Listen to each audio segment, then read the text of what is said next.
राजस्थान के बूंदी जिले का रहने वाला पुलिस कांस्टेबल अभिषेक शर्मा, जिसकी उम्र 30 साल थी, उसकी पोस्टिंग बूंदी की पुलिस लाइन में थी।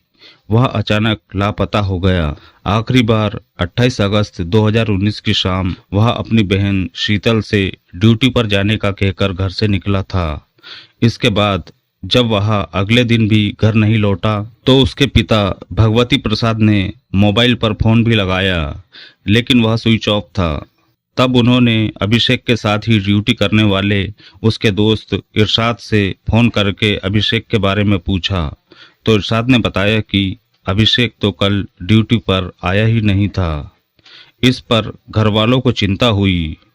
उन्होंने अपने स्तर पर पता लगाने की कोशिश की, लेकिन एक हफ्ता गुजर जाने के बाद भी जब अभिषेक का पता नहीं लगा तो उन्होंने 5 सितंबर को बूंदी थाने में जाकर अभिषेक की गुमशुदगी दर्ज करा दी। काफी लंबा वक्त गुजर जाने के बाद भी अभिषेक का पता नहीं चल पा रहा था, लेकिन मामला पुलिस कांस्टेबल के गायब होने का था। इसलिए पुलिस ने एक विशेष टीम बनाकर जांच शुरू कर दी। पुलिस ने सबसे पहले मृतक के पिता भगवती प्रसाद को बुलाकर उससे पूछताछ की तो पता चला कि अभिषेक और उसकी पत्नी दिव्या पाठक का रिश्ता कुछ ठीक नहीं चल रहा था। इसकी वजह थी दिव्या की फुफेरी बहन श्यामा, जिसके अभिषेक के साथ अवैध संबंध थे। जब दिव्या को इनके अफेयर का पता चला तो उसने अभिषेक को ऐसा करने से रोका, लेकिन अभिषेक कुछ सुनने के लिए तैयार नहीं था। उनके बीच बात इतनी बिगड़ चुकी थी कि दिव्या अपनी 1.5 साल की बेटी के साथ मायके चली गई थी। पुलिस ने कार्रवाई आगे बढ़ाते हुए दिव्या, अभिषेक और श्यामा की कॉल डिटेल निकलवाई। इस जांच पड़ताल में पता चला कि घटना वाली रात 12 बजे तक अभिषेक का फोन चालू था और इसके बाद उसका फोन विजयगढ़ के किले में जाकर बंद हो गया था। श्यामा की कॉल डिटेल में एक और संदिग्ध नंबर था जिस पर भी वह बात करती थी। जब उस नंबर की कॉल डिटेल निकाली गई तो वह नंबर नावेद रंगरेज नाम के युवक का निकला। नावेद श्यामा के ही गांव बोली का रहने वाला था। इसके बाद पुलिस ने श्यामा और नावेद रंगरेज को थाने बुलाया और अभिषेक शर्मा के बारे में पूछताछ की। पहले तो वह झूठ बोलते रहे, लेकिन पुलिस ने जब कॉल डिटेल्स और लोकेशन दिखाया तो उन्होंने स्वीकार कर लिया कि 28 अगस्त की रात उन्होंने ही कांस्टेबल अभिषेक शर्मा की हत्या की थी। पूरी सच्चाई जो सामने आई वह इस प्रकार थी। अभिषेक की शादी सवाई माधोपुर जिले के जरवाड़ा गांव की दिव्या पाठक से हुई। 1 साल बाद उनके घर लड़की ने जन्म लिया। उनका भरा पूरा परिवार बहुत खुश था, लेकिन हालात तब बदले जब एक दिन दिव्या की फुफेरी बहन श्यामा दिव्या से मिलने उसकी ससुराल बूंदी पहुंची और उसकी मुलाकात अपने जीजा अभिषेक से हुई। श्यामा सलोने रंग की एक आकर्षक लड़की थी। वह खुले दिल की भी थी और उसे टिकटॉक पर गाने व वीडियो डालने का शौक था। वह टीन एज से ही टिकटॉक में एक्टिव थी। तब से अब तक वह 300 से ज्यादा वीडियो अपलोड कर चुकी थी। इसी वजह से वह सवाई माधोपुर में टिकटॉक गर्ल के नाम से फेमस थी। अभिषेक ने जब अपनी खूबसूरत और चुलबुली साली श्यामा को देखा तो उसकी नीयत खराब हो गई। श्यामा कुछ दिन वहीं रुकी। इसका फायदा उठाकर अभिषेक ने उसके साथ नजदीकियां बढ़ा ली और उनके बीच अवैध संबंध भी बन गए। कभी कभी दिव्या को शक होता था, लेकिन वह इसे साली जीजा का मजाक समझकर टाल देती। लेकिन एक दिन दिव्या ने अभिषेक और श्यामा को रंगे हाथों पकड़ लिया। इस बात को लेकर घर में काफी तनाव हुआ। दोनों पति पत्नी के बीच झगड़ा भी हुआ। दिव्या ने श्यामा को अपने घर भिजवा दिया, लेकिन फिर भी श्यामा और अभिषेक का रिश्ता कायम रहा। वे दोनों फोन पर लंबी लंबी बातें करते रहते थे।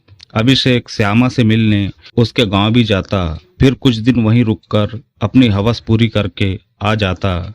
दिव्या और अभिषेक के बीच मारपीट भी होने लगी। आखिरी में दिव्या ने पति की हरकतों से तंग आकर थाने में पति के खिलाफ मारपीट का मामला दर्ज कराया और अपने मायके जरवाड़ा चली गई। जब ये बात श्यामा को पता चली तो उसे अपनी गलती का एहसास हो गया कि उसकी वजह से ही उसकी ममेरी बहन दिव्या का घर उजड़ रहा है। इसी गलती को सुधारने के लिए श्यामा अभिषेक से दूरियां बनाने लगी, लेकिन अभिषेक हर हालत में श्यामा से शादी करना चाहता था। इसलिए उसने दिव्या से तलाक की अर्जी भी डाल दी थी। श्यामा अब अभिषेक से पीछा छुड़ाने की सोच रही थी। इसके लिए उसने अपने एक और प्रेमी नावेद की मदद ली, जिससे उसका 4-5 सालों से गहरा रिश्ता था। नावेद भी यही चाहता था कि श्यामा और उसके बीच कोई तीसरा न आए, इसलिए वह तैयार हो गया। दोनों ने अभिषेक को हटाने की योजना बनाई, जिसके तहत 28 अगस्त को श्यामा ने अभिषेक को फोन लगाया और कहा कि आज उसका जन्मदिन है। यह कहकर उसने अभिषेक को अपने गांव आने का कहा। उसने यह भी कहा कि वह उसके लिए खाना बनाएगी, फिर दोनों कहीं एकांत जगह पर चलेंगे, वहीं खाना खाएंगे और रात भर मौज मस्ती करेंगे। तब उसी दिन शाम को 7 बजे अभिषेक घर पर ड्यूटी जाने का कहकर निकला, लेकिन वह ड्यूटी न जाकर श्यामा से मिलने उसके गांव गया। जब अभिषेक बाइक से श्यामा के घर पहुंचा तो श्यामा ने विजयगढ़ के धीरावती महल चलने का कहकर अभिषेक की बाइक में बैठकर रवाना हो गई। नावेद को उसने पहले ही फोन करके सब समझा दिया था। उस खंडहर में पहुंचने के बाद श्यामा ने अभिषेक को बातों में लगा लिया और अपने हाथों से खाना खिलाने लगी। नावेद भी उसी खंडहर में छिपा सही मौके के इंतजार में था। फिर मौका देखकर नावेद अभिषेक के पीछे से धीरे धीरे उसकी तरफ बढ़ने लगा और पास जाकर अपनी भरपूर ताकत से लोहे का पाइप अभिषेक के सिर पर दे मारा। इस वार से अभिषेक वहीं लुढ़क गया। फिर श्यामा और नावेद ने उसका गला घोंटकर उसे मार डाला। फिर लाश के कपड़े उतारकर पहले से खोदे गए धीरावती महल के गड्ढे में डालकर ऊपर से मिट्टी और कांटेदार झाड़ियां डाल दी। इसके बाद नावेद ने अभिषेक की बाइक से श्यामा को उसके गांव के बाहर तक छोड़ दिया। फिर बाइक दूर ले जाकर एक सुनसान कुएं में डाल दी।